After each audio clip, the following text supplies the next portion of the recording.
Canes dropped this one to Calgary 5-4. Really rough night for Bussi, and he hasn't really found the traction since the Olympic break in terms of the level that he was at before. Maybe the only Cane that didn't need the break, but the puck handling dimension has been shaky at best, and it kind of imploded on Bussi tonight. He's been shaky, but he's been able to recover a lot of the time, and tonight he couldn't. The first goal for Calgary was just really bad to open up the second period after the Canes scored 44 seconds in, and the impossibles happened. We lost when Jarvis scored a goal, but we were up 1-0. It was pretty solid, even though the Flames got some momentum at the end of the first period with zone time and things, and then the rough puck handling moment by Bussi turned into a goal, and then it kind of snowballed, as it has for the Canes when rough things start happening. It kind of snowballs. They got a power play goal after the second one where it was just a good forecheck bounce, and then the power play, back-to-back power plays, I believe, by the Flames were able to kill the first one. Not so much the second one, make it 3-1. And then 2:29 in, Bussi, another puck handling moment, tried to go up the middle of the ice. Calgary was able to keep it in to make it, and a good passing play to make it 4-1. And then the Canes started buzzing. Walker got a goal. Nikishin, a 98.6 mile an hour rocket on the power play, nearly took Wolf's head off in the net to make it 4-3. And then Svechnikov nearly made it 4-4. I think it hit the inside of the post, but bounced out. And then the Flames pushed back nicely.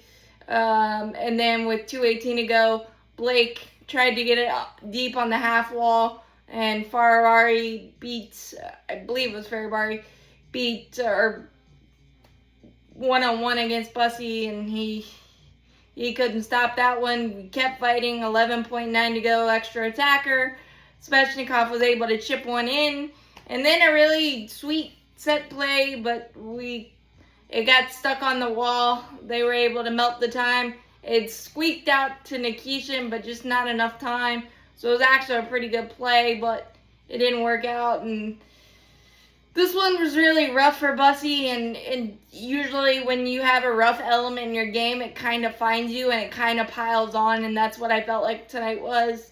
I think you take 2-2 on this road trip. West Coast is hard. Yeah, Calgary is down in the standings and retooling, but, I mean, you can't take anyone lightly. They were at home. They got some energized players from the retooling trade deadline, things of that nature, and they took advantage of a very sleepy second period from everyone, and we pushed back like a champion-like team. But, Bussi, stay in the crease if you can. And make the simple play. Don't try to do too much. And I think on the first goal in the third period, he was definitely trying to do too much. You always say don't make a hope pass up the middle of the ice with regular players. You definitely don't do it as a goalie. And I think that's just, it kind of piled on for Bussi. But, I mean, he's 25, 4-1.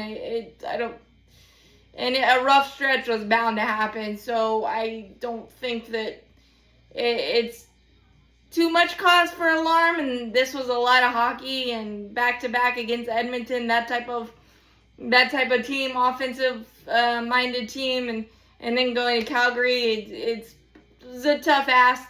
The excuse jar is obviously full, as Trip Tracy and Mike Maniscalco said, but it may be true, and you're not going to make those excuses, but excuses are always true usually when it comes to sports, and just rest up and hope Gostis Bear's back soon.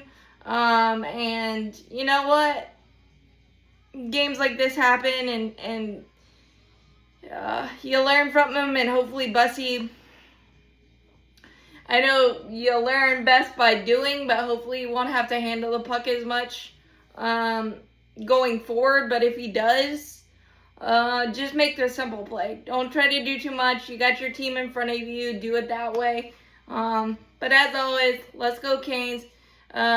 Rest, reset, and let's keep stacking the W's and keep stacking the points.